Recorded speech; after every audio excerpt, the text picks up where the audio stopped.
Abram a palavra de Deus em Filipenses capítulo 2.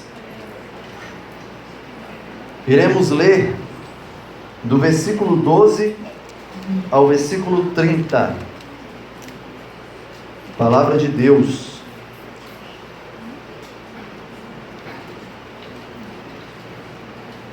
Só vou arrumar o microfone aqui rapidinho.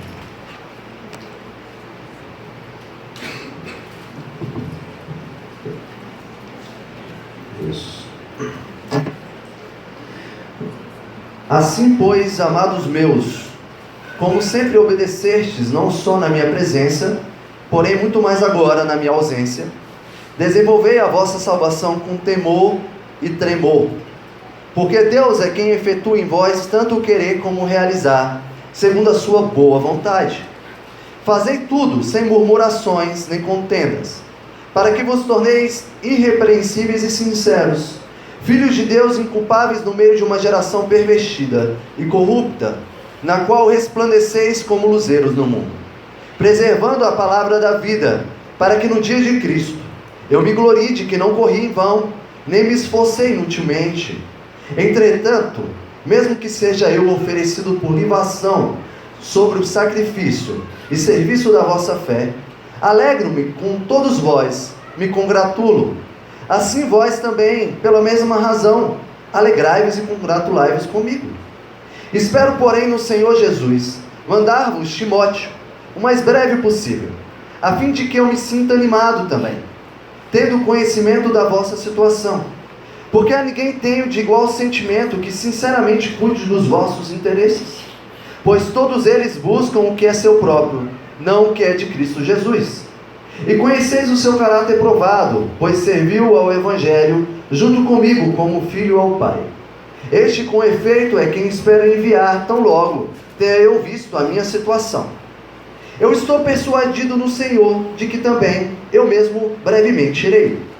Julguei, todavia, necessário mandar até vós Epafrodito, por um lado meu irmão, cooperador e companheiro de lutas, e por outro, vosso mensageiro e vosso auxiliar nas minhas necessidades, visto que ele tinha saudade de todos vós, e estava angustiado porque ouvistes que adoeceu. Com efeito, adoeceu mortalmente. Deus, porém, se compadeceu dele, e não somente dele, mas também de mim, para que eu não tivesse tristeza sobre tristeza. Por isso, tanto mais me apresso em mandá-lo, para que, vendo-o novamente, vos alegreis, e eu tenha menos tristeza. Recebei-o, pois, no Senhor com toda alegria, e honrai sempre a homens como esse, visto que por causa da obra de Cristo, chegou ele às portas da morte, e se dispôs a dar a própria vida, para suprir a vossa carência de socorro para comigo. Oremos. Senhor, nós somos gratos pela Tua palavra, nós somos gratos porque o Senhor nos permite ter a Sua palavra aqui nesta noite, e pelo que o apóstolo Paulo escreveu, de forma tão inspirada. Esse texto que foi escrito à igreja de Filipos, e que hoje nós temos acesso. Senhor, que sejamos sábios na leitura desse texto, sabendo que o Senhor tem muito a nos falar, e que nós possamos crer na verdade do Evangelho, e crer que o Evangelho nos transforma, e aceitar que o Evangelho nos transforma. Faça isso em nossas vidas, em nome de Jesus. Amém. Queridos, certamente, uma das situações mais difíceis na vida de uma pessoa é em algum momento da sua vida ter de entrar em uma fila.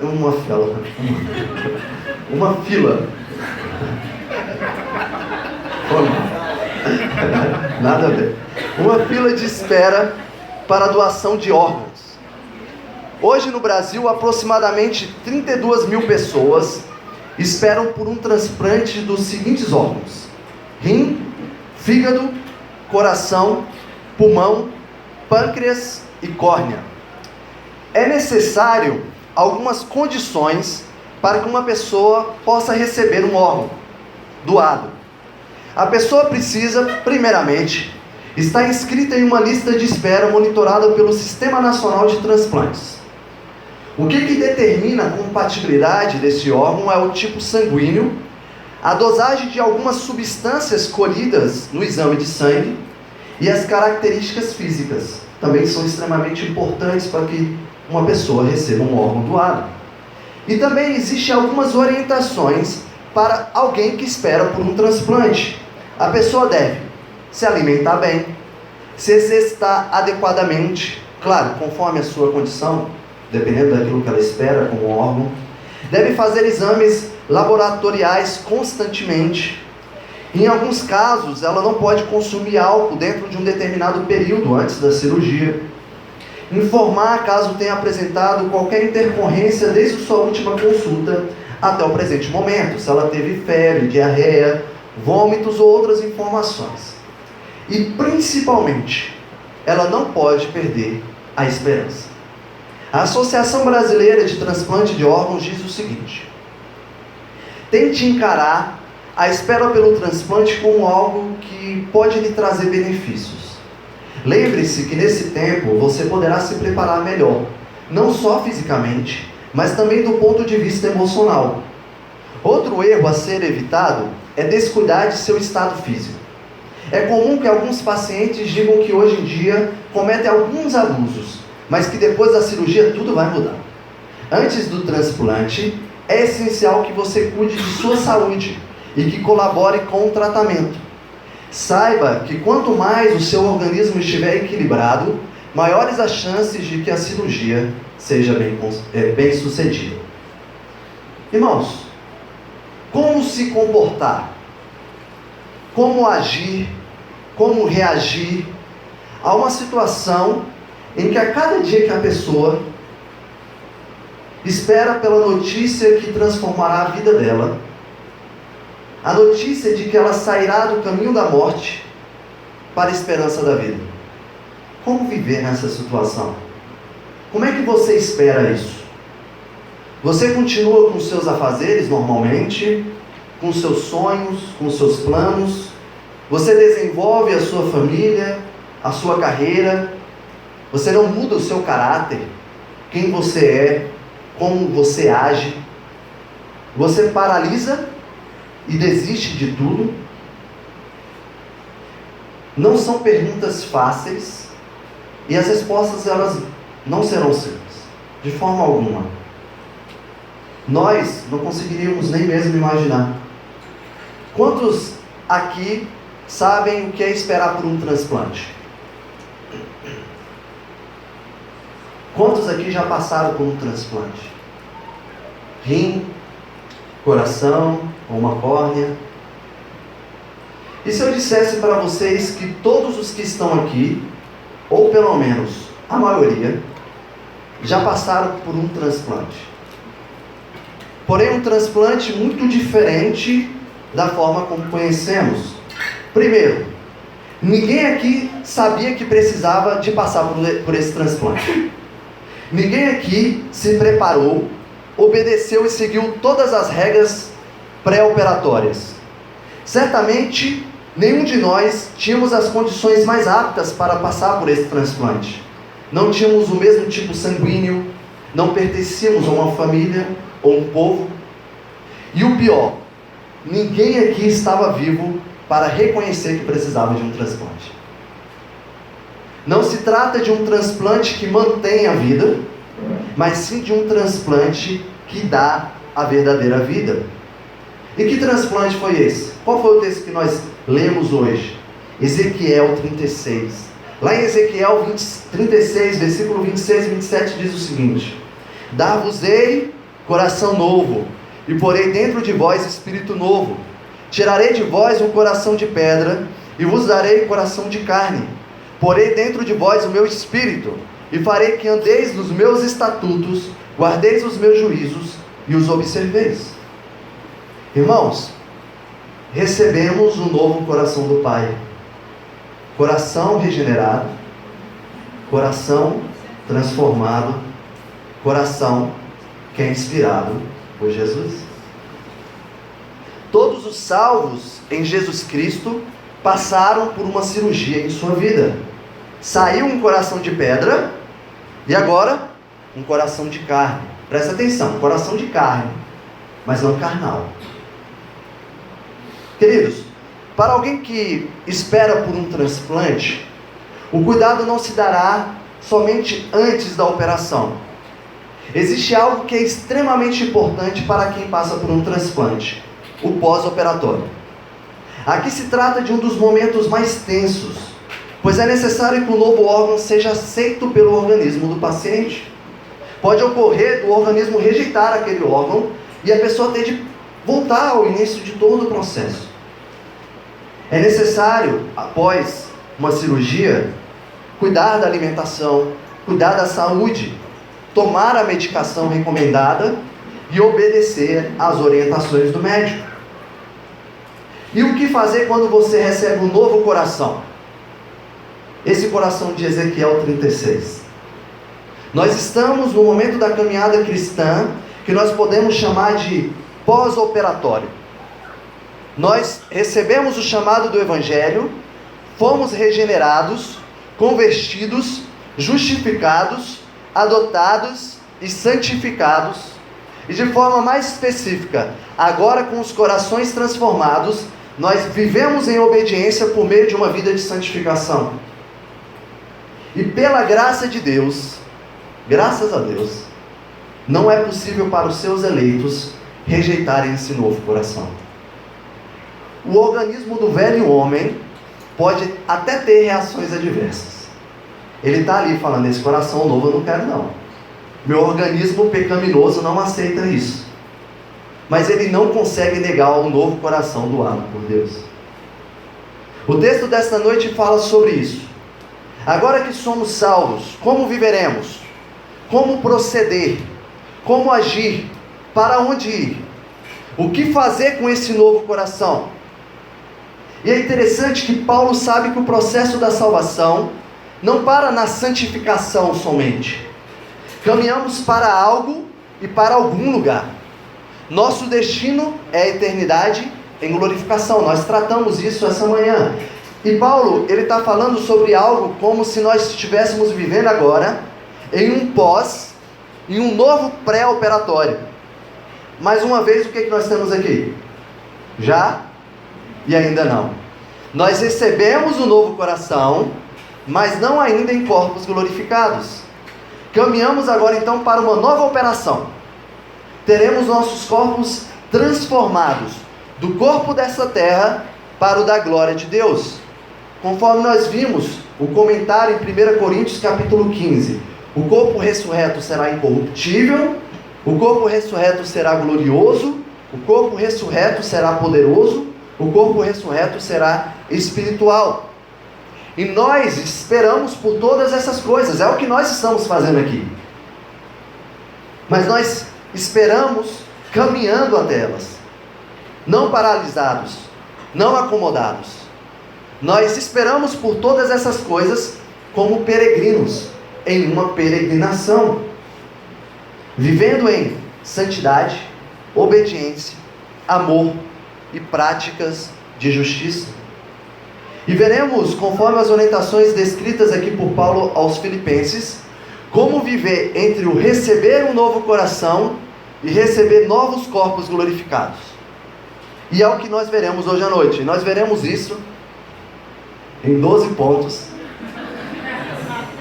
um para cada apóstolo. Eu acho que você está pensando assim: hoje de manhã foram 3 pontos, foi 1h15 de sermão, 12 pontos, daqui 2 horas a gente termina. Estou brincando, pessoal, são 12 pontos, mas são rápidos. Estou falando sério, para passar rapidinho. Uma coisa importante aqui para a gente não perder de vista o que Paulo está fazendo. Paulo, ele não está começando um novo assunto aqui, tá bom? Então é muito importante, porque essa perícope, esse bloco que eu estou trabalhando hoje, não é um novo assunto, não está desconectado com o que nós vimos nessa manhã. Nós ouvimos hoje até o versículo 11 do capítulo 2, e agora nós vamos do versículo 12 até o 30. Como disse bem Ralph Martin, em seguida ao hino soteriológico de Filipenses 2, 6, 11, Paulo prossegue a fim de fazer uma aplicação penetrante. Assim, pois, é uma expressão voltada para a conclusão da seção mencionada anterior, Paulo não está começando um novo assunto, mas fazendo uma aplicação do assunto anterior. Aqui o chamado é para obediência. Depois que Paulo tratou do exemplo de Cristo, falando acerca da sua humilhação e da sua exaltação, ele volta agora a exortar a igreja a uma vida de obediência e unidade. Então vamos lá. Primeiro ponto: não tente me enganar. Versículo 12: assim, pois, amados meus, como sempre obedecestes, não só na minha presença, porém muito mais agora na minha ausência. Vocês já viram isso? Hoje de manhã. É aquela historinha de levar a foto do pastor para a igreja. Esse assunto é tão sério para Paulo, que ele repete. E sabe por que ele repete? Porque ali em Filipos, havia crentes que estavam muito dependentes da presença física de Paulo. Eles só conseguiam viver em conformidade com a palavra se Paulo estivesse lá pessoalmente. Mas, tipo assim, eles não estavam entendendo. Tipo, ô amigão, deixa eu te falar, o cara é missionário, ele não vai ficar aqui cuidando de você. Sabe aquele irmão que é bem episcopal, e ele só busca o pastor da igreja para poder tratar das coisas? Aí está lá o pastor Mateus preparando 2 sermões, teve que cuidar de 30 aconselhamentos por semana. Por quê? Porque a pessoa, ela pensa assim, pessoal, quando eu falo, hoje o reverendo Mateus, ele é um dos pastores com mais aconselhamento no presbitério. Eu diria hoje, como pastor docente, ele tem 70% a mais de aconselhamento do que os outros pastores. Só para vocês terem uma ideia. E às vezes isso se dá muito por causa do nosso comportamento episcopal. Nós presbíteros acompanhamos muitas pessoas durante a semana. Mas esse não é o ponto. Quem aqui é crente? Eu gosto quando vocês se sentem. Já sei, eu sou? Onde é que eu estou? O que eu estou fazendo aqui? Vocês são crentes, pessoal. Eu acho que vocês são. Vocês podem aconselhar uns aos outros. Vocês são capazes disso. E é o que Paulo está falando aqui. Eu não consigo estar aí com vocês. Há um sentimento muito saudosista. Nossa, como foi bom quando Paulo estava aqui. Eu preciso de Paulo novamente. Então, assim, essa é a ideia do primeiro ponto. Não tente me enganar. Paulo fala, é o seguinte, eu não vou estar aí, eu não sei quando eu vou para aí, bora parar com esse negócio, bora viver a coisa certa. Vive em santidade, cara, eu não sei quando é que eu vou para aí, não fique esperando. Não fique esperando eu chegar aí para que você faça a coisa certa. Então, esse é o que Paulo está querendo dizer aqui. Eu não vou me ater muito, porque nós já falamos isso essa manhã. Mas William Hendricks diz o seguinte, que a obediência dos filipenses não deve ser motivada pela presença de Paulo, nem durar só enquanto ele estiver em seu meio. O cristão obedece não porque o pastor está presente, ou para agradar esse ou aquele grupo. Sua obediência independe das circunstâncias e das pessoas. Gente, se tem uma coisa que eu gosto muito, que eu acho engraçado, é Pedro. Pedro, ele está lá, quando ele está com os gentios, Pedro e aí, cara, é isso aí, o evangelho também é para você é crente e tal. Aí chegam os judeus, aí Pedro fala, esses gentios aí, hein? É que esse negócio aí, a gente vai aceitar mesmo? Entende? É mais ou menos por isso, até Pedro, gente. Até Pedro, na frente dos outros, ele estava mudando. Aí Paulo, com toda a sua mansidão, falta chamar ele de safado. Fala, cara, o que você está fazendo? Você é 2 caras, é? Então assim, se até Pedro faz isso, imagine você. Então, nós temos que ter uma postura de santidade, independentemente de onde nós estamos, na frente de qualquer pessoa, nós temos que ser santos. Segundo ponto, olha aí, já estou no segundo ponto. Falei para vocês que ia ser rápido. Esperar é caminhar. Versículo 12b. Desenvolvei a vossa salvação com temor e tremor. Desenvolvei a vossa salvação. Aqui nós temos um imperativo. Esforçai-vos incessantemente para desenvolver a vossa salvação. Paulo deixou de ser calvinista. Aqui agora. Como assim, cara? Desenvolver um imperativo.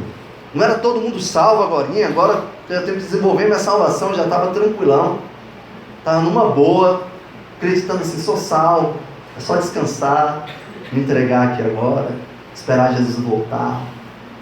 Não. E aí Paulo vem: desenvolver a vossa salvação. Só que uma coisa importante aqui, ele não está dando uma ordem aos descrentes.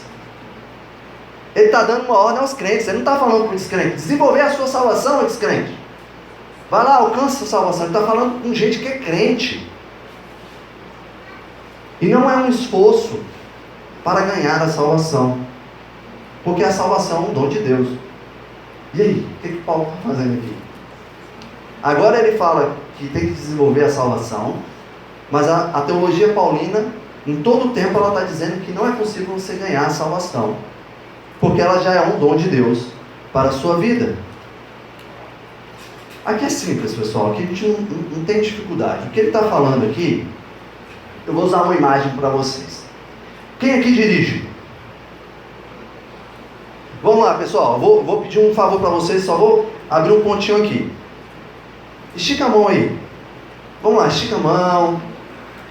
Ó, vai lá, isso aí. Estica aqui. Todo mundo sentadinho. Vai passar rápido, pessoal. 12 assustou, mas vai ser rápido. Não durmam. Vamos lá. Quem é que dirige? Quem é que é um bom motorista? Aê! Quem é que construiu o carro que você dirige? Quem é que é mecânico?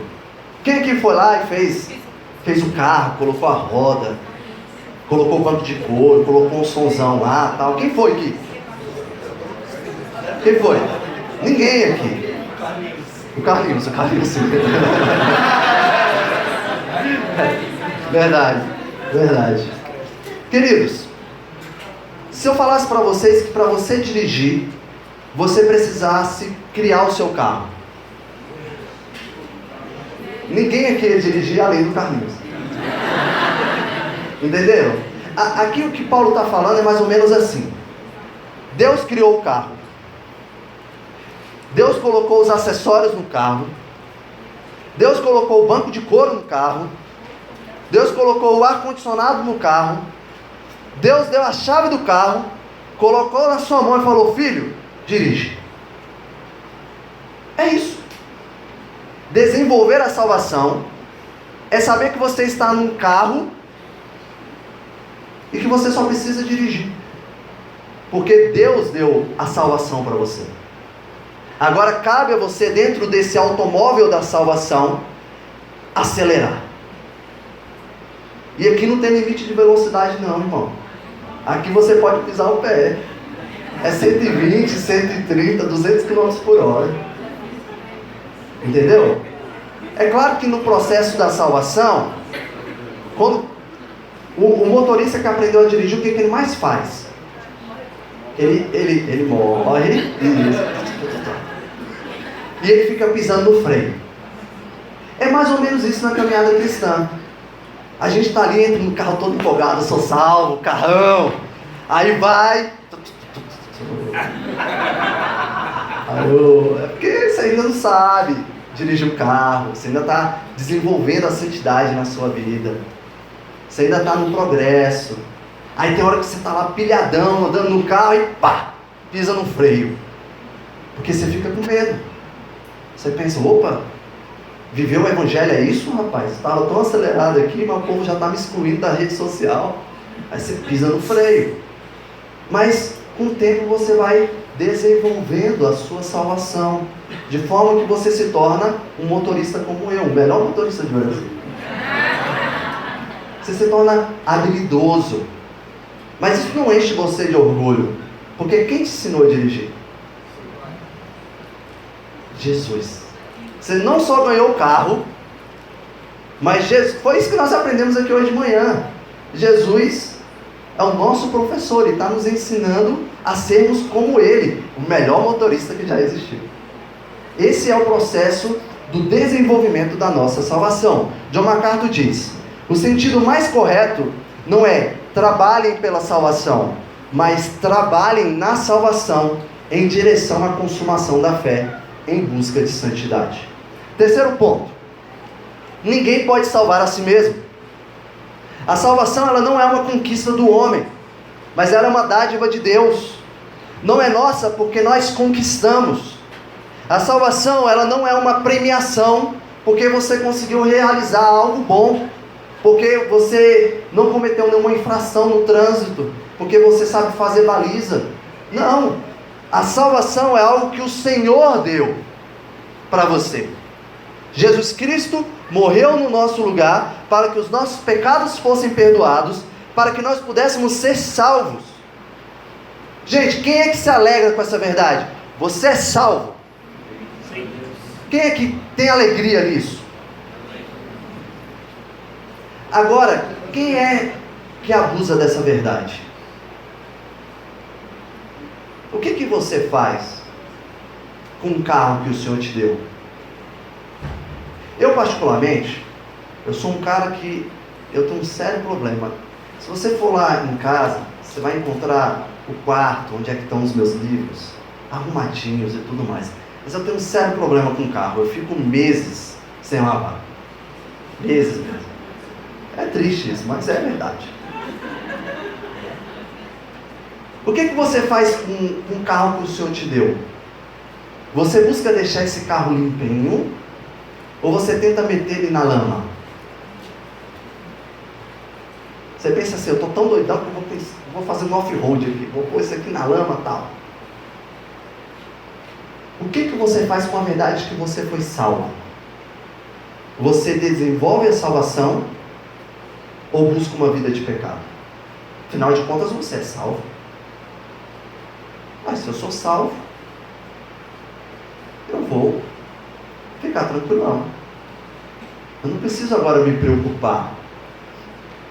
Cara, se é calvinismo e não arminianismo, pô, bom demais. É isso aí mesmo. Minha teologia é calvinista. O que você faz com a verdade de que você é salvo? Você prega o Evangelho? Você é do tipo de pessoa que pensa o seguinte: você foi para o hospital, e quando você chega no hospital, às vezes você está na enfermaria, se você não tiver um plano bom, né, quartos bacaninha para você, e aí, querendo ou não, você conhece as pessoas que também estão na enfermaria com você. E aí você recebe alta. Você recebe alta. Quando você recebe alta, você é do tipo de pessoa que fica orando pelas pessoas que não receberam alta? Você fica preocupado com elas? Você fica pensando, como é que fulano está? Será que fulano está bem? Será que está tudo tranquilo? Essa é uma imagem. Quando você recebe a salvação e olha para as pessoas que estão à sua volta, que ainda não receberam a salvação, você se esquece delas? Ou você prega o Evangelho para elas? Gente, quando eu pergunto o que você faz com o fato de você ser salvo, eu não estou falando somente sobre aquilo que Paulo vai tratar muito daqui para frente. Não é somente sobre você. Deixa eu contar uma verdade para você. Você não é o centro do Evangelho. Talvez você esteja descobrindo isso hoje, mas você não é o centro do Evangelho. Lá em 1 Pedro ele faz uma introdução muito interessante da carta dele. Ele fala: a vós que são eleitos segundo a presciência de Deus Pai, em santificação do Espírito, para obediência e aspersão do sangue de Jesus Cristo. Uma coisa que nós precisamos entender é que nós não fomos eleitos para a salvação. Nós fomos eleitos para a obediência de Jesus Cristo e para nele, na sua obediência, sermos salvos. A eleição não diz respeito a nós. A eleição diz respeito a Cristo. Nós fomos eleitos para que Cristo fosse obediente até morte de cruz, para que o nome dele fosse glorificado, para que diante dele todo o joelho se dobre. O Evangelho não é sobre você. E a primeira coisa que você deve fazer é espalhar a verdade do Evangelho. Porque, deixa eu falar uma coisa, amigão, você não é especial não, cara. Lá no seu trabalho, você não é aquele indivíduo, eu sou salvo daqui. Deus quer salvar mais pessoas naquele lugar. E você pode ser instrumento de Deus. Então eu não quero somente me ater sobre o que você faz com o Evangelho para a sua vida, mas nós temos que pregar o Evangelho para que essas pessoas também sejam salvas. Quarto ponto: não somos santos para sermos salvos, somos salvos para sermos santos.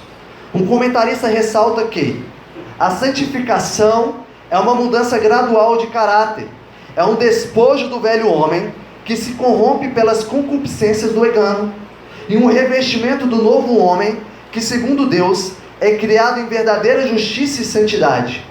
Na regeneração, o Filho de Deus torna-se uma nova criatura, e isso se manifesta mais e mais, à proporção que a santificação vai progredindo. O Filho de Deus é objeto de novos sentimentos, novos prazeres, novos motivos e novas aspirações. As coisas velhas são passadas. Foi o que Dudu falou um pouco hoje de manhã. Os nossos prazeres, os nossos sentimentos, eles são transformados. Uma das coisas que eu mais reflito no meu processo de caminhada é que eu oro ao Senhor pensando assim: Senhor, eu quero ser santo, mas quando que os meus desejos serão transformados? E eu penso muito em Paulo, quando nós temos um pouco da imagem dele, falando: eu faço coisas que eu não gostaria de fazer, e aquilo que eu gostaria de fazer, isso quer dizer, o novo homem pensando, né? Eu, como novo homem pensando, eu quero fazer outras coisas. Mas por vezes o velho homem está fazendo coisas que o novo homem não quer fazer. E ele fala sobre um espinho. E eu pergunto: Senhor, quando os meus desejos serão redirecionados? E esse é um progresso, é um processo. E, meus irmãos, eu sei que nós desejamos ainda muitas coisas ruins. Eu sei quantos de vocês passam com dificuldades que vocês não gostariam de estar passando. Pessoas que mentem e falam: cara, eu não queria estar mentindo. Pessoas que veem pornografia e falam: cara, eu não queria estar vendo pornografia. Pessoas que fofocam e falam: cara, me desculpa, mais uma vez. Eu sei que nós temos desejos que ainda não foram transformados, mas o Senhor há de transformar. O grande ponto da vida de santificação é que nós temos que olhar para isso e progredir mesmo diante disso. Você não pode pensar que você só vai ser mais santo quando todas essas coisas estiverem transformadas. Você deve ser santo apesar de todas essas coisas. E à medida que você vai caminhando, você vai perceber que essas lutas já passaram. E à medida da sua maturidade, você vai lidar com outros pontos da sua caminhada. A santificação, irmãos, ela envolve um combate confiante. Um combate confiante. Vocês já viram aquelas apresentações de UFC? Antes da luta? No momento da pesagem? Cara, aqueles caras são ousados. São mais ousados do que eu no truco. Os caras chegam lá, o cara abre o peitão assim, aí encosta a cabeça no outro assim, aí empurra o outro. Por que o cara está fazendo esses movimentos? Porque ele vai para um combate no dia posterior. E o que ele está fazendo? Ele está demonstrando confiança. Ele está falando: cara, eu vou entrar no ringue e vou te quebrar. E ele está tentando de todas as formas mostrar: bicho, eu vou levar uma surra desse cara, mas eu vou mostrar para ele que eu vou bater nele. É uma questão de confiança. A santidade é um combate com confiança. Se você quer viver uma vida de santidade e você tem medo, você vai fraquejar, você vai desanimar. Você deve confiar que o Senhor está operando. A Confissão de Westminster diz: essa santificação é no homem todo, porém imperfeita nesta vida. ainda persiste em todas as partes dele restos da corrupção. E daí nasce uma guerra contínua e irreconciliável. A carne lutando contra o espírito e o espírito lutando contra a carne. E ela completa a confissão. Nesta guerra, embora prevaleçam por algum tempo as corrupções que restam, contudo, pelo contínuo socorro da eficácia do santificador, Espírito de Cristo, a parte regenerada vence. E assim os santos crescem em graça, aperfeiçoando a sua santidade no temor de Deus. Charles Spurgeon diz o seguinte: o Senhor Jesus tem poder para nos levar lá. Ele lutará contra os nossos inimigos para nós. Jesus nos guardará de cair no pecado e levará todos aqueles pelos quais Ele morreu para a terra celestial. Ninguém será deixado para trás. Estaremos seguros e felizes com Ele para sempre. O Senhor Jesus nos apresentará a Deus e estaremos com aqueles que alcançaram o céu antes de nós. Charles Spurgeon já sabia que muitos anos depois teria um filme Deixados para Trás. Ele falou: ninguém vai ser deixado para trás. Quinto ponto: deve existir temor e tremor na alegria da salvação. Devemos nos lembrar que o Deus que nos salvou é santo.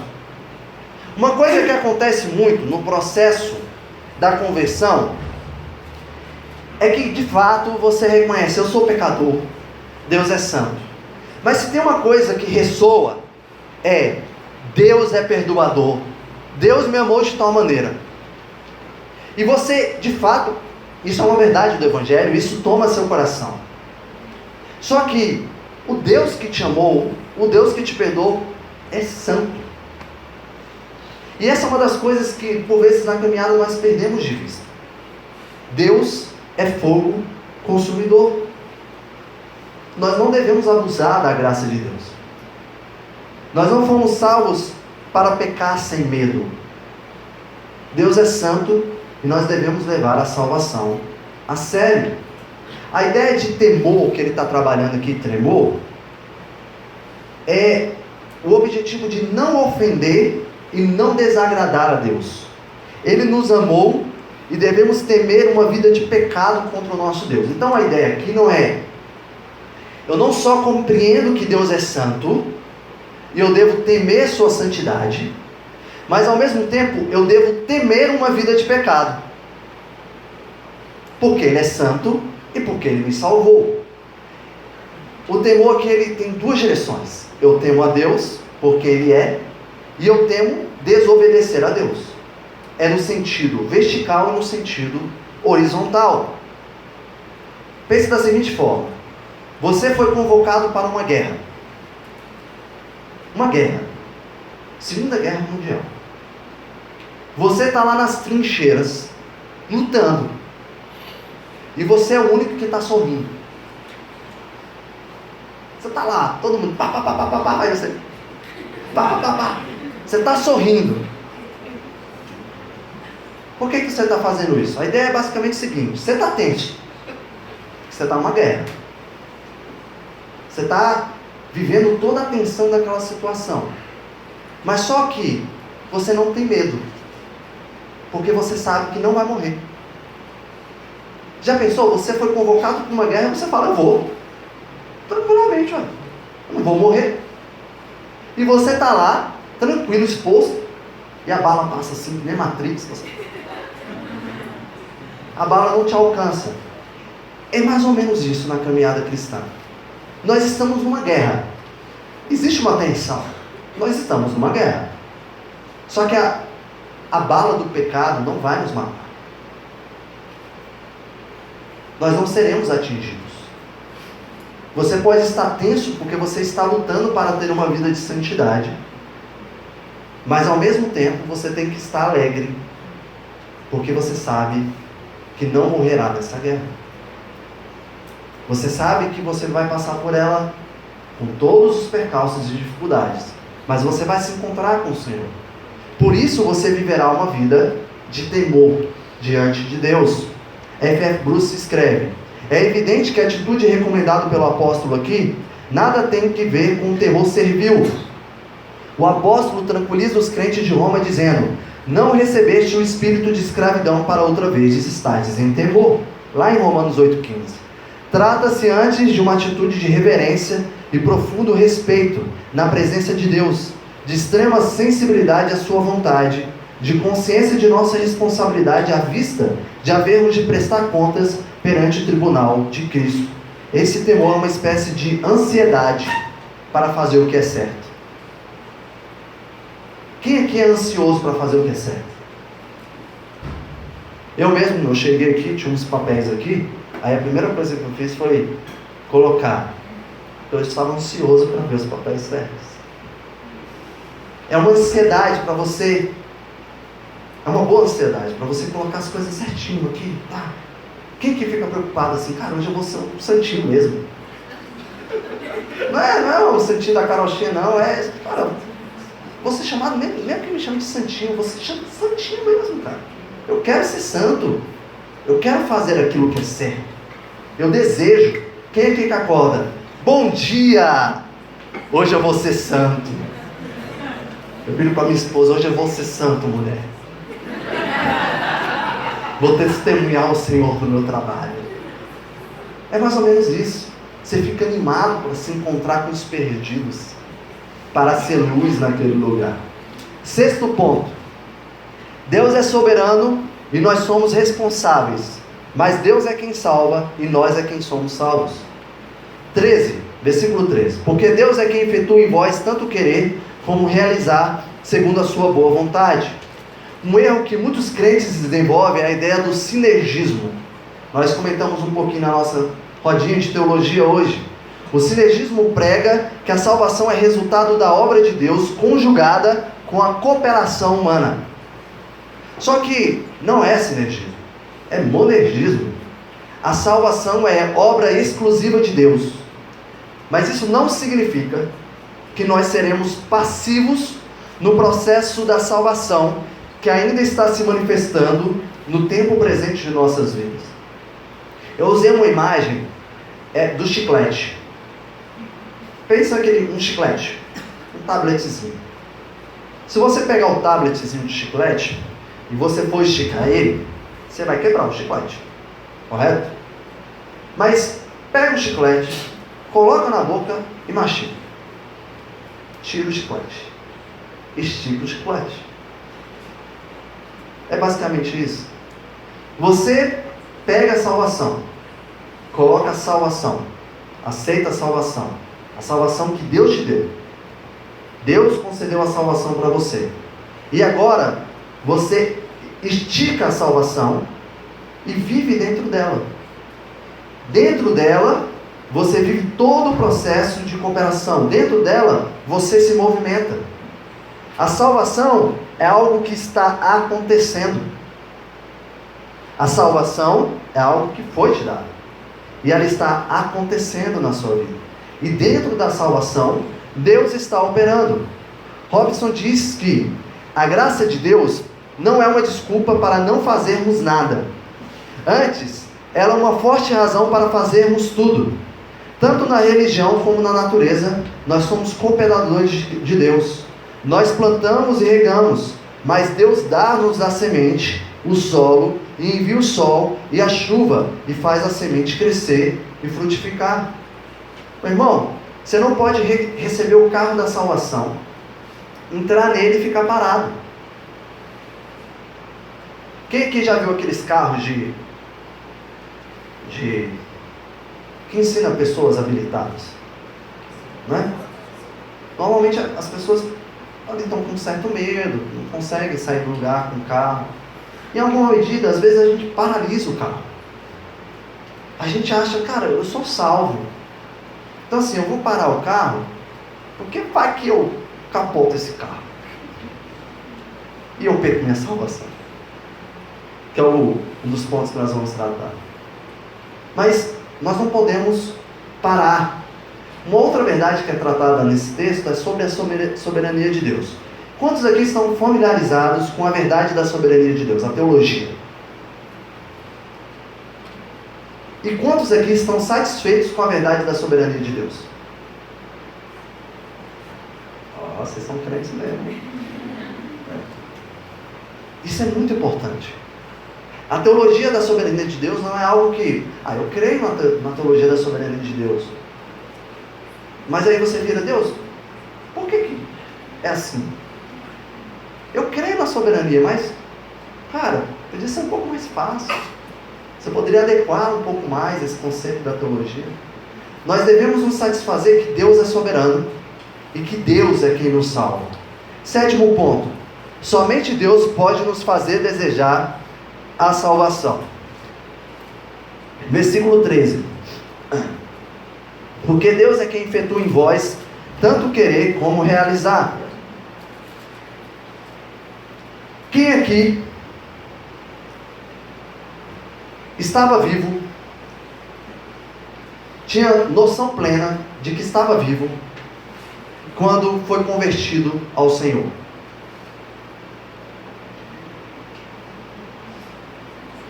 Vocês não entenderam. Vamos lá. Vou fazer ao contrário. Quantos aqui tinham noção de que estavam mortos? Não, noção mesmo, pessoal. Estou mortão, estou em pecado. Você não é crente. Qual é a sensação que um crente, que um descrente tem? Ele pensa que ele está vivo, gente. Vocês já assistiram aquele filme Morto Muito Louco? É mais ou menos aquilo.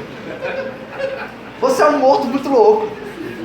Você está lá, parecendo que está vivo, parecendo que está bebendo lá, parecendo que está cantando, parecendo que está dançando, parecendo que está curtindo a vida, mas você estava fedendo. Você já estava podre de tanto pecado. Então ninguém aqui estava consciente de que estava morto. Estava todo mundo vivendo a vida tranquilamente. E aí Deus pegou o morto muito louco que você era e colocou lá no seu coração o desejo por Ele. Deus é quem faz com que o desejo por Ele esteja no nosso coração. William Barclay diz: Deus é quem desperta o desejo dele em nossos corações. É verdade que nossos corações estão inquietos até descansarem nele. E também que nem sequer podemos começar a buscá-lo, a não ser que ele já nos tenha encontrado. O começo do processo da salvação não depende de nenhum desejo humano. Só Deus é quem pode despertar. 8º ponto, está perto, hein, pessoal? 8, 9, 10, 11, 12. Ó, pertinho. Somente Deus pode sustentar a salvação. Isso significa, somente Deus pode mudar o desejo do seu coração, e somente Deus pode sustentar a salvação. Eu tenho um sério problema quando alguém lá no meu trabalho fala assim: ô Jefferson, me ensina um negócio aqui. Aí eu vou pro lado da pessoa, a primeira coisa que eu faço é pegar o mouse. E eu sei que não era para eu fazer isso, entendeu? Eu tinha que deixar a pessoa lá com o mouse, aprendendo, vai aqui, vai ali, faz isso aqui, tudo mais. Ensinar a pessoa. Eu vou usar essa imagem da seguinte forma: Deus sustenta a salvação. Só que tem momentos da nossa caminhada que parece que a gente quer pegar o mouse na mão de Deus e ensinar a Deus como sustentar a gente. A gente pensa assim: Deus, o Senhor não está me sustentando direito. Esse negócio aqui não está muito fácil, não. Eu pensei que esse negócio de ser crente era melhorzinho. Deixa eu pegar o mouse aqui. Deixa eu te ensinar uma coisa aqui, ó. Vem aqui, ó Deus. Ó, abre aqui a janela. Coloca aqui. Felicidade. Faz o download, Deus. Aqui em mim, ó. Download em mim. Riqueza, Deus. O Senhor não está me sustentando direito. Só que Deus nos sustenta. E Deus nos sustenta muito bem. O William Hendricks diz: se não fosse o fato de Deus estar agindo em nós, jamais poderíamos desenvolver a nossa salvação. Ele ilustra essa verdade assim: o ferro elétrico é inútil, a menos que seu plugue esteja acoplado à tomada. À noite não haverá luz na sala, a menos que a eletricidade flua pelos fios de tungstênio. Cara, eu marquei em negrito essa palavra aqui e sofri. Para dentro da lâmpada, cada filamento mantendo contato com os cabos que vem da fonte de energia. As rosas no jardim não podem alegrar o coração humano com sua beleza e fragrância, a menos que extraiam sua virtude dos raios solares. Melhor ainda, como pode um ramo produzir fruto de si mesmo, se não permanecer na videira? Assim nem vós podeis dar, se não permaneceres em mim. João 15:4. Assim também os filipenses só poderão operar sua própria salvação, permanecendo no vivo e ativo contato com seu Deus. Nono ponto. Se você prestasse atenção no que você está falando, isso aqui, gente, para quem conhece choque de cultura, vai entender. Para quem não conhece, é isso aí, fica sem rir mesmo. Versículo 14. Fazei tudo sem murmurações nem contendas, para que vos tornei irrepreensíveis e sinceros, filhos de Deus inculpáveis no meio de uma geração pervertida e corrupta, na qual resplandeceis como luzeiros no mundo. Gente, essa é uma das partes do texto aonde Paulo ele vai falar algo que você vai pensar que é impossível, mas ele quer e está dizendo que é possível e tem que acontecer. Quem aqui é de ficar murmurando? Paulo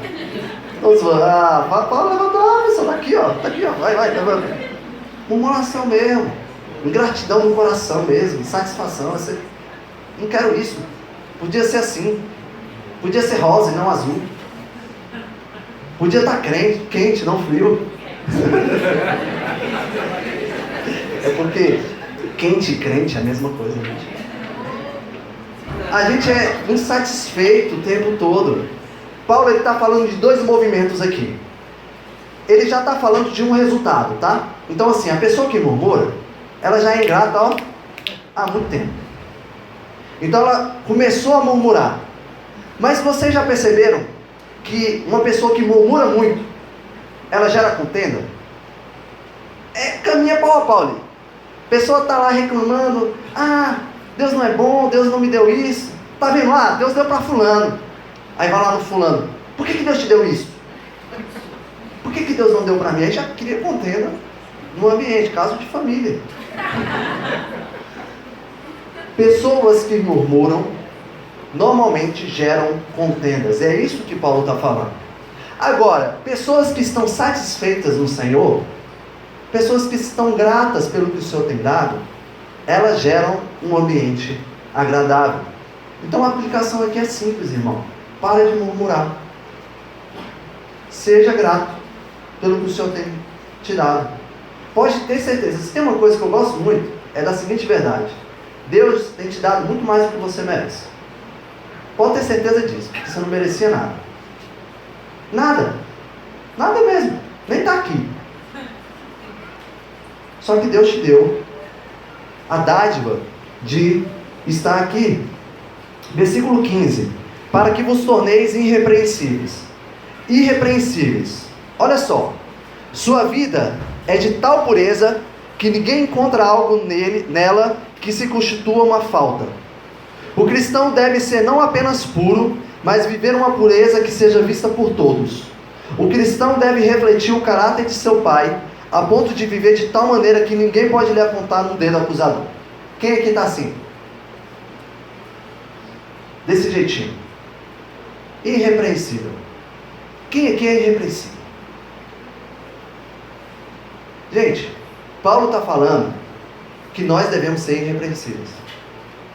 Um grande erro que a gente comete é: legal, beleza, santidade, é difícil, estou buscando ser salvo. Então assim, Deus entende, todo mundo entendeu que o processo da santificação é isso mesmo, é complicado. Então assim, todo mundo vai entender, um pecadinho aqui, um pecadinho ali, né? Paulo está falando, cara, é verdade. Só que vou te falar uma coisa, você deve ser irrepreensível. Ninguém pode falar um A de você. Sabe por quê? Porque você é crente. Viu, gente, como ser crente é difícil? Você é crente, ninguém pode falar um A de você. Aí você pensa, Jefferson, mas é pesado, cara, você sabe que não dá. Se chegar lá no seu trabalho, com certeza vão falar um A, um B, um C, o alfabeto todo você. Mas esse não é o grande ponto. O grande ponto é, eu tenho que ser irrepreensível. É interessante porque o texto é direcionado aos presbíteros, aos diáconos, fala sobre serem irrepreensíveis. E a gente pensa, cara, o presbítero tem que ser irrepreensível mesmo. É presbítero. O diácono Ismael tem que ser irrepreensível. Só que você também. Você achou que não era com você, né? Você achou que só ser crente? Não, meu irmão. Todos nós devemos ser puros. É pureza mesmo. É buscar a santidade. E nós devemos ser sinceros. Uma historinha aqui para nós entendermos o que significa a palavra sincero. Essa palavra, ela era usada para referir-se ao vinho ou leites puros, ou sem mistura de água. Significa, você pega seu leite, coloca o leite no copo e vira. Que leite sincero. Esse é o original da palavra. O leite que você não mistura com nada. O vinho que você não mistura com nada é um vinho sincero. Então, o vinho da ceia é um vinho sincero. A gente não mistura com água. Também era usado para falar do ouro puro, do bronze puro ou qualquer metal sem impureza. Então, quando alguém olhava para uma pedrinha de ouro, falava assim: essa pedrinha é sincera. Essa pedrinha é pura, não há impurezas nela. E uma imagem melhor para a gente entender, que aí vocês vão ver de onde é que vem a palavra. Ela era usada também para o barro puro, utilizado na confecção de vasos. Nos tempos antigos, alguns oleiros cobriam de cera as trincas dos vasos. Quando trincavam um pouquinho o vaso ali, eles cobriam de cera e enganavam os compradores. Esses vasos, ao serem expostos à luz do sol, a cera derretia e logo apareciam os defeitos.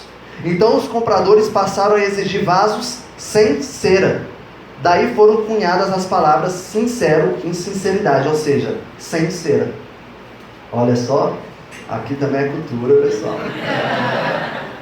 Então você bota um vaso aqui, o vaso derrete, e aí o cara começou a falar: cara, só compra o vaso agora que tiver sem cera. A palavra aqui é sem mescla no original que Paulo usou, não adulterado. Quem aqui já colocou gasolina adulterada no carro? Não intencionalmente, mas sem saber.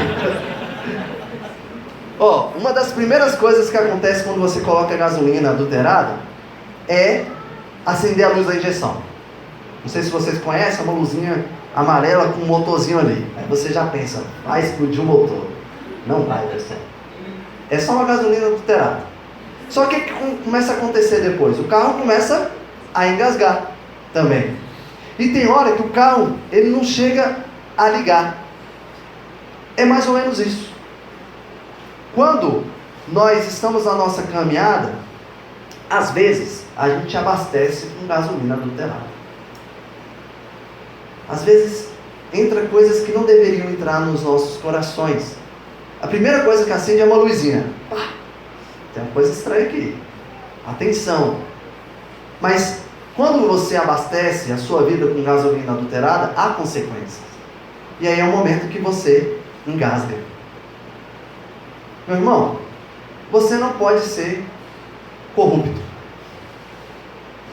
Você tem que ser sincero. Não pode ter nada misturado a você. Sabe? Aquele pé de coelho que você guarda? Joga fora.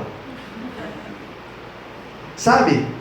Aqueles signos que você fica vendo, você, ali lá o UOL, signo do dia. Para com isso, irmão. Para com isso. Para de mesclar coisas que não são compatíveis. Nós temos que ser puros.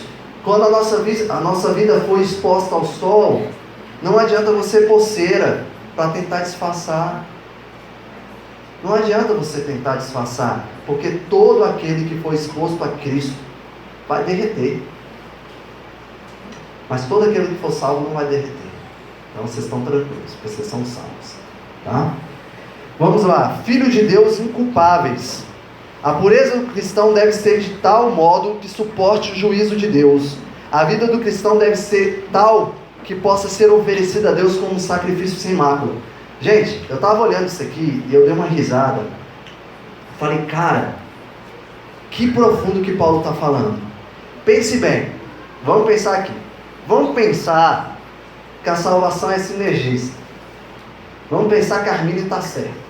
Está tudo certinho, tá? A teologia aqui. Só um tempinho, pessoal, rapidão. Não precisa ficar com medo não. Só pensar nisso. O que você ia fazer? Você ia viver uma vida para quando você se encontrasse com o juiz falasse, entra, pode entrar. Você viveu uma vida certinha, santa. Você se apresenta diante do juiz tranquilamente. Ou se Deus precisasse de alguém assim, pessoal, eu preciso sacrificar alguém para salvar um fulano aí. Você fala, eu estou pronto aqui, ó, sem mácula, Senhor, na vida. Paulo está falando um pouco sobre isso. A ideia de inculpáveis aqui é, você é salvo, mas você deve viver de uma forma que se você tivesse que estar diante do juiz, para o juiz te julgar, para saber se você seria salvo ou não, você estivesse pronto. Interessante, né? O que Paulo está propondo aqui.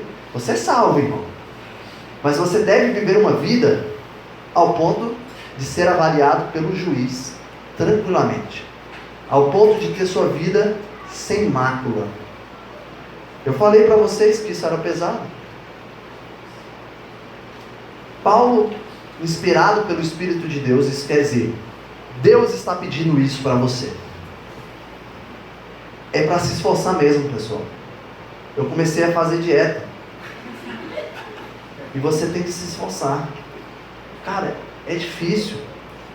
Você vai lá, frita o ovo, 3 ovos de manhã. Frita lá, tal. E eu penso, fritar ovo de novo, Senhor. De manhã, eu nem abri o olho ainda, eu tô lá fritando o olho, dormindo, o ovo, fritando o ovo. Já tô com tanto sono que eu tô fritando meu olho, entendeu? É chato fritar ovo de manhã, eu tô lá fritando. Mas pense bem, isso vai resultar em quê? Em nada. Nada. Eu comi pizza semana passada, voltou tudo. Estou aqui no acampamento comendo normal, vai voltar tudo. Não vai resultar em nada. Mas viver em santidade resulta em muita coisa boa. Vocês se lembram que eu falei hoje de manhã que a eternidade não é para ser vivida amanhã, mas para ser vivida hoje? Quando você se preocupa em viver uma santidade, pensando no dia que você vai se apresentar diante do juiz, mesmo sabendo que o juiz não vai olhar para você, o juiz vai olhar para Cristo, e se ele vê você em Cristo, está dentro. Mas você quer viver uma vida disposta a isso. E onde é que culmina essas coisas? Aonde é que nós temos que viver todas essas coisas? No meio de uma geração pervertida e corrupta, a qual resplandeceis como luzeiros do mundo. Queridos, você tem que viver tudo isso, é lá mesmo onde é que você está. No seu trabalho, na sua escola. Sabe? Isso passa muito, o que eu vou falar aqui agora passa muito no coração de algumas pessoas, não todas, de alguns rapazes que querem se tornar pastores docentes. Sabe, às vezes a pessoa pensa assim, cara, eu vou virar pastor, porque querendo ou não, eu só vou lidar com um pecador redimido, né? Melhor do que lidar com os meus colegas de trabalho, com os pecadores. E cria essa ilusão que agora você vai se separar. Só que Deus está falando, cara, você tem que ser santo aonde? No seu trabalho. Você tem que ser santo aonde? Na sua escola. Você tem que ser santo aonde? Na sua família. É na geração que é pervertida e corrupta. Não adianta você correr. É o que eu falei. Quem está avançando é o reino da luz, não o reino das trevas. Você não pode se esconder. Você tem que ser colocado no alto, porque você é luz. Você precisa iluminar. Tente ser um agente transformador da ética do trabalho dos seus colegas. É mais ou menos assim, pessoal. É coisa simples. Coisa simples. Eu trabalho em concessionária, e às vezes eu vejo os meus colegas tentando assim, cara, e se falar isso? E se falar aquilo? E vocês acham que a primeira coisa que eu faço é: pecador? Eu não faço isso não, cara. Sou santo. Não, gente. O coração está ali mesmo. E se eu falar isso, rapaz, acho que é isso mesmo. Tem que você falar. Está ali. Só que eu tenho que mudar a ética. Falar, cara, não é por aí. Não vale a pena, gente, por aí. Fala, cara. Liga pro cliente, pode ligar para ele tranquilamente. Aí a pessoa desliga, cara, foi tranquilo mesmo. Foi, cara. Porque quando nós trilhamos um caminho de verdade, o resultado, por mais que nem sempre o cara aceita de bom grado, mas o resultado é, a verdade foi dita, você não está mentindo. Então você começa a mudar a ética, porque é lá na geração pervertida que você precisa ser luz. 10º ponto. A palavra nos preserva na caminhada. Versículo 16. Preservando a palavra da vida, para que, no dia de Cristo, eu me glorie de que não corri em vão, nem me esforcei inutilmente. Entretanto, mesmo que eu seja oferecido por libação, sangue, sob o sacrifício e serviço da vossa fé, alegro-me com todos vós e me congratulo. Assim vós também, pela mesma razão, alegrai-vos e congratulai-vos comigo. Aqui a ideia é preservando a palavra da vida. Pense bem. Quem aqui tem apego pela sua Bíblia? Aquele apego mesmo, pela Bíblia, tal, rasgada, cheia de anotação, daquela época que você era lá da Bleia, você escrevia lá, Deus me ama, glória a Deus. Essa Bíblia mesmo. O que você está fazendo? Você está preservando a palavra, você está guardando a palavra. Então, há um cuidado, você se aproxima. Mas só que o termo aqui apresentado por Paulo, ele não fala somente de uma ação de preservação, aonde você preserva a palavra, como se a palavra de Deus pudesse sofrer alguma coisa, se você não cuidasse dela. Tipo, o texto lá de João 15 vai mudar, se eu não cuidar da palavra. A ideia da preservação aqui não é nesse sentido. A ideia da preservação aqui não é algo que você não administra corretamente. Então assim, por exemplo, você pega um objeto que você gosta muito, o que você faz? Você vai lá, passa um pano, limpa e tudo mais. Para quê? Quanto mais você cuida daquilo, mais aquilo vai preservar. Aquela pessoa que, cara, eu tenho meu cunhado, que se você pega o tênis dele, de 15 anos atrás, branco, é mais branco que o tênis que eu comprei mês passado. Porque o cara cuida do tênis branco dele. Cara, se a gente cuidasse da nossa vida como meu cunhado cuida do tênis dele, a nossa vida ia ser branca como a dele. De verdade. De verdade. Então, é um cuidado de preservação. Mas aqui, o termo original também tem uma ideia muito inversa. A palavra não é somente preservada, mas a palavra também nos preserva. Pense bem. O carro que Deus te deu é um carro completão, gente.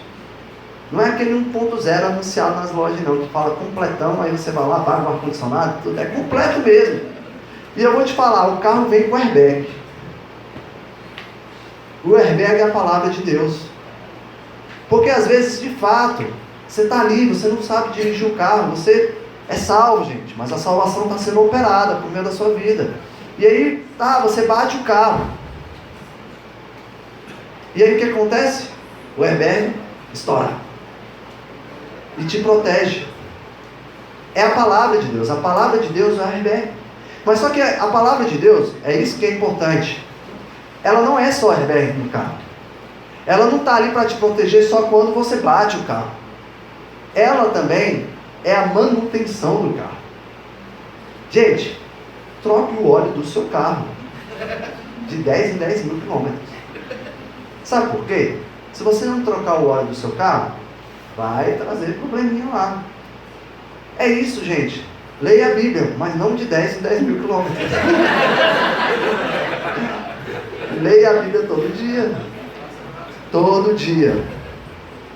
Entendam, não é a palavra que está operando no sentido de que a salvação não é plena, mas a palavra, ela está sustentando, porque Deus é quem sustenta a salvação. E é por meio da sua palavra que ele sustenta esse carro. E pessoal, 11º ponto, hein? Vamos lá. Imitando os salvos. Versículo 19. Opa, não é 11º não, esqueci uma coisa aqui. Rapidão. Ô pessoal.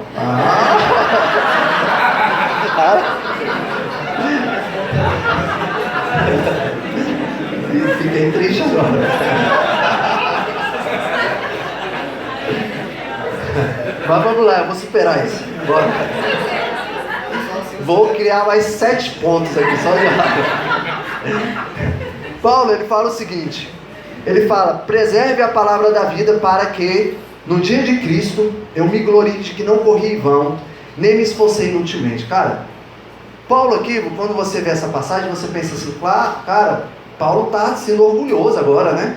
Eu não quero olhar lá para o pessoal e falar, nossa, como corri em vão por esse pessoal. A ideia não é isso.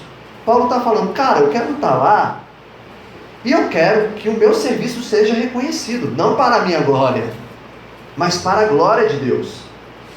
Eu quero que me alegrar com o fato de que pessoas foram salvas por meio do evangelho pregado por mim. Mas ele fala, entretanto, mesmo que eu seja oferecido por libação. O que é libação aqui?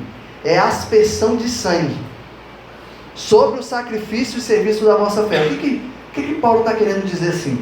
Se for necessário, gente, para que o sacrifício e serviço da vossa fé permaneça, eu estou disposto a derramar meu sangue para aspergir sobre ele, para que vocês sejam edificados. Aí a gente pensa, vai, Paulo está querendo assumir o papel de Cristo aqui agora, derramar sangue para aspergir e tudo mais? Não. Mas o que Paulo fala antes sobre sermos irrepreensíveis, sinceros, sem corrupção?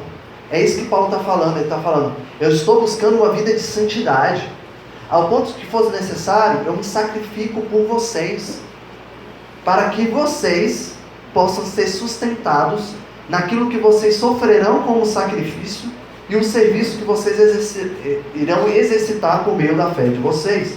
E isso me alegra. Mais uma vez, gente, Paulo está dizendo, se for necessário, eu morro por vocês. E eu vou te falar, eu vou ficar alegre por isso. Paulo é um cara alegre por se sacrificar pela igreja. Paulo é um cara alegre para que as pessoas prossigam em fé. Quem é que está disposto a morrer pelo irmão do lado? Antes, olha para o irmão do lado para saber se você quer mesmo. Entendeu? Cara, Paulo estaria disposto a morrer, mesmo se ele não visse tua cara. Ele estaria disposto a morrer. Agora vamos para o 11º ponto, tá? Vamos lá. Imitando os salvos. Versículo 19. Espero, porém, no Senhor Jesus, mandar-vos Timóteo, o mais breve possível, a fim de que eu me sinta animado também, tendo conhecimento da vossa situação, porque a ninguém tenho de igual sentimento que sinceramente cuide dos vossos interesses, pois todos eles buscam o que é seu próprio, não o que é de Cristo Jesus. E conheceis o seu caráter provado, pois serviu ao Evangelho, junto comigo, como filho ao Pai. Este, com efeito, é quem espero enviar. Então logo tenha eu visto a minha situação. Eu estou persuadido no Senhor, de que também eu mesmo brevemente irei. Julguei, todavia, necessário mandar até vós Epafrodito, por um lado meu irmão, cooperador e companheiro de lutas, e por outro, vosso mensageiro e vosso auxiliar nas minhas necessidades, visto que ele tinha saudade de todos vós, e estava angustiado porque ouvistes que adoeceu. Com efeito, adoeceu mortalmente. Deus, porém, se compadeceu dele, e não somente dele, mas também de mim, para que eu não tivesse tristeza sobre tristeza. Por isso, tanto mais me apresso em mandá-lo, para que, vendo novamente, vos alegreis, e eu tenha menos tristeza. Recebei-o, pois, no Senhor com toda alegria, e honrai sempre os homens com esse. Aqui nós temos 3 exemplos positivos de 3 homens. E nós temos um exemplo negativo. Olha só o versículo 21. Pois todos eles buscam o que é seu próprio, não o que é de Cristo Jesus. Aí você pensa assim, cara, de onde é que Paulo tirou esses todos eles do nada? Ele está lá falando de Timóteo. Queria mandar Timóteo. Timóteo é legal, Timóteo faz as paradas certas. E todos eles, do nada aparece, buscam o que é seu próprio, não o que é de Cristo Jesus. O que Paulo está dizendo aqui é: eu tenho um Timóteo. O que faz a gente entender bem é o seguinte: porque a ninguém tenho de igual sentimento que sinceramente cuide dos vossos interesses. O que Paulo está dizendo é: está faltando opção, gente. Eu tenho um Timóteo, eu tenho um Epafrodito. É isso que eu tenho. É isso que dá para mandar. Um dia eu vou mandar Timóteo, eu já estou mandando Epafrodito agora. Porque está faltando opção. Sabe por quê? A galera que estava aqui comigo, eles buscaram aquilo que era próprio deles. Isso lembra o quê? Versículo 27. Eles não viveram acima de tudo por modo digno do Evangelho de Cristo. E deixa eu te falar uma coisa: essas pessoas deixaram Paulo na mão. É isso que Paulo está dizendo. Cara, eles me decepcionaram. Eles buscaram os seus próprios interesses. Eu só digo uma coisa para você, meu irmão: não seja esse. Quando o seu irmão precisar de você, quando a igreja do Senhor precisar de você, não seja esse do versículo 21. Não busque aquilo que é seu próprio, mas busque acima de tudo viver com modo digno do Evangelho de Cristo. Só que aqui nós temos 3 bons exemplos para seguirmos. Nós temos Timóteo. Timóteo, um homem que era como filho para Paulo, um homem que foi boa testemunha, um homem que não abandonou Paulo, um homem que se fazia presente. Timóteo, ele era um homem apto a ser enviado para a igreja de Filipos. Timóteo era um homem apto para ser enviado para qualquer igreja, gente. E é isso, vocês devem ser aptos para serem enviados para qualquer lugar, assim como Timóteo. Mas tem um segundo homem que nós devemos seguir um exemplo aqui: Paulo. E eu não preciso falar muito, gente. Paulo, ele está dizendo, Paulo está preso, tá? E Paulo está aqui dizendo: ó, pessoal, estou preso aqui, sofrendo, mas eu quero ir ver vocês. Eu quero fazer essa viagem, eu quero me encontrar com vocês. Paulo é um cara que sofre, Paulo é um cara que é perseguido, Paulo está preso, e Paulo tem a disposição de falar: eu quero ver vocês. E você não está preso, você não é perseguido, você tem a vida tranquilona e não quer ir para a igreja ver os irmãos. Você não quer ver seus irmãos. Ou quando você vai, você parece que vai de óculos escuros, né? Você chega na igreja, olha para a liturgia todinha, vê tudo, aí sai do nada, com óculos escuros, e vai embora. Não fala com ninguém, não vê ninguém. Paulo está aqui: gente, eu estou preso, mas estou doido para ver vocês. Sejamos como Paulo, tenhamos o desejo de ver os nossos irmãos, não só esses irmãos da igreja presbiteriana da Redenção ou da sua igreja, mas os irmãos que estão espalhados na terra. E nós temos um terceiro exemplo: julguei todavia necessário mandar vós Epafrodito. Ele mesmo, Epafrodito, o nome do seu filho. Epafrodito. Nossa, eu fiquei pensando nesse tempão. Epafrodito, ele era de Filipos. Aí ele foi lá para Paulo para levar informações sobre Filipos. E o que aconteceu com Epafrodito? Ficou doente. Epafrodito, ele ficou doente porque ele estava em exercício, ele estava servindo ao Senhor. Mas o grande ponto aqui, que eu não quero trabalhar ainda isso, o que nós temos que perceber e imitar Epafrodito é que ele é um cara que está disponível para a missão de forma humilde.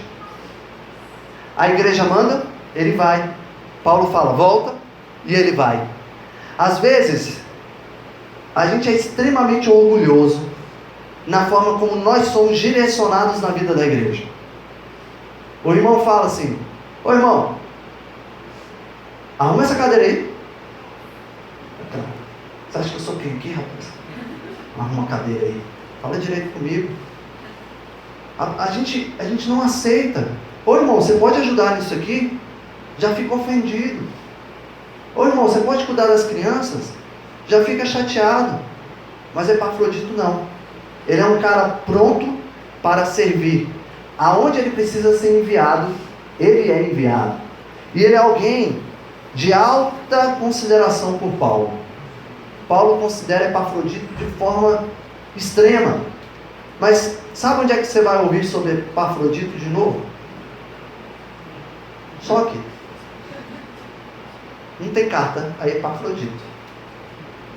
E Epafrodito não ficou chateado não, gente. Ele serviu, entende? Ele não precisa ser Timóteo. Ele não precisa ser João.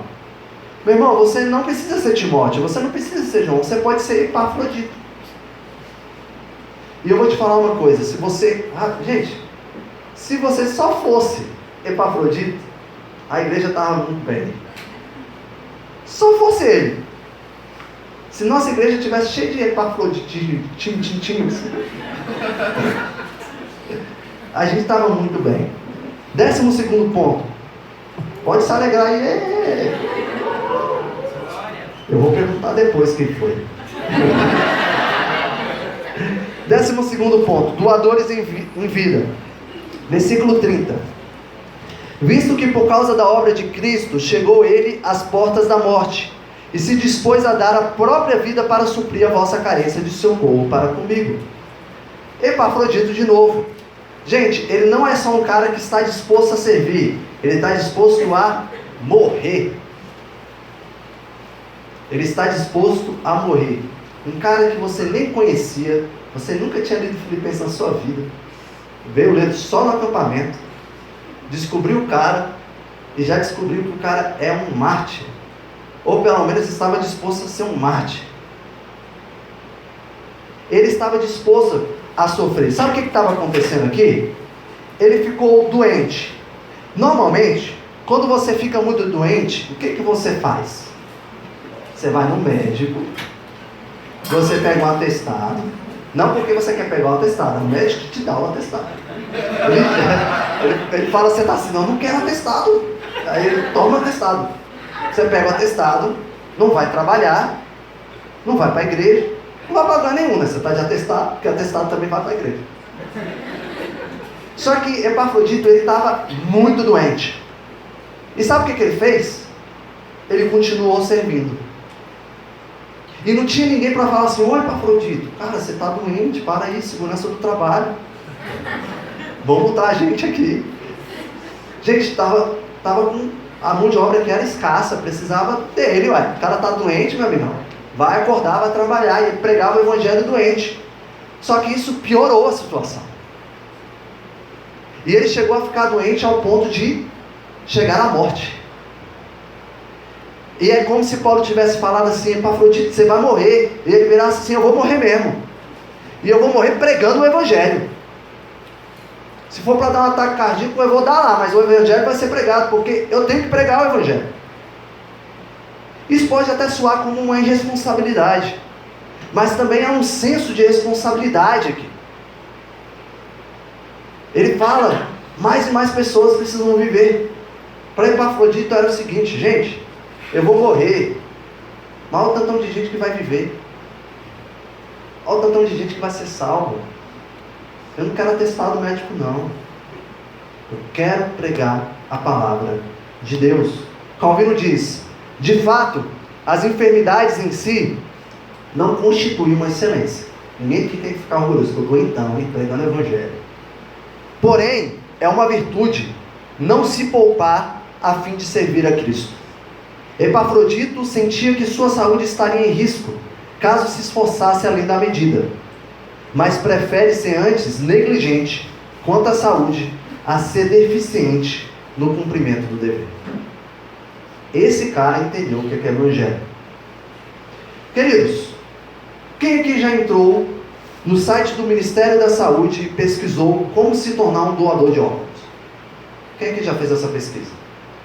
Interessante. Bom saber disso. Se você abrir o site do Ministério da Saúde ao pesquisar como ser um doador de órgão, A primeira frase que você irá se deparar é a seguinte: doação de órgãos é um ato nobre que pode salvar vidas. Existem algumas orientações lá, caso você queira ser um doador de órgãos. Para ser um doador, basta conversar com sua família sobre o seu desejo de ser doador e deixar claro que eles, seus familiares, devem autorizar a doação de órgãos. No Brasil, a doação de órgãos só será feita após a autorização de um familiar. A segunda coisa que você tem que fazer é morrer.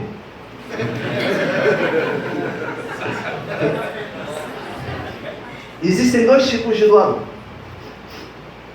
Primeiro, é o doador vivo. Pode ser qualquer pessoa que concorde com a doação, desde que não prejudique a sua própria saúde. O doador vivo pode doar um dos rins, parte do fígado, parte da medula óssea ou parte do pulmão. Ou temos a segunda opção. O segundo tipo de doador é o falecido. São pacientes com morte encefálica, geralmente vítimas de catástrofes cerebrais. E aqui ele está trazendo um aspecto mais particular da morte, mas são pessoas que morreram e que podem doar os seus órgãos. Você conhece alguém que já se dispôs a doar um rim em vida? Quem que já doou o seu rim? Só para eu saber. Doa seu rim. Mas alguém que conhece, se vocês conhecerem, eu vou ficar assustado. Alguém que conhece, alguém que já se dispôs ou já doou um coração em vida?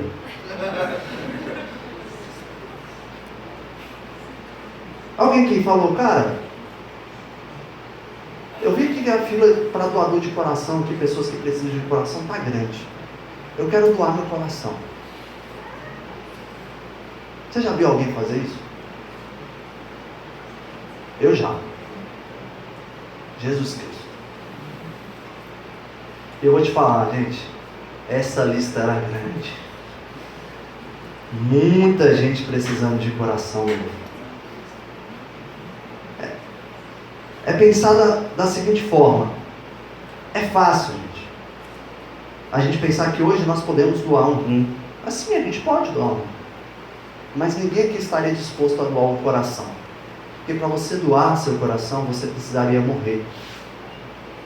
Mas Jesus Cristo esteve disposto a morrer, e Ele morreu para que os nossos corações fossem transformados.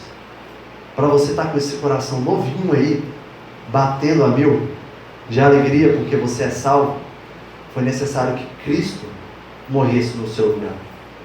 Cristo é aquele que está disposto a morrer para nos dar vida.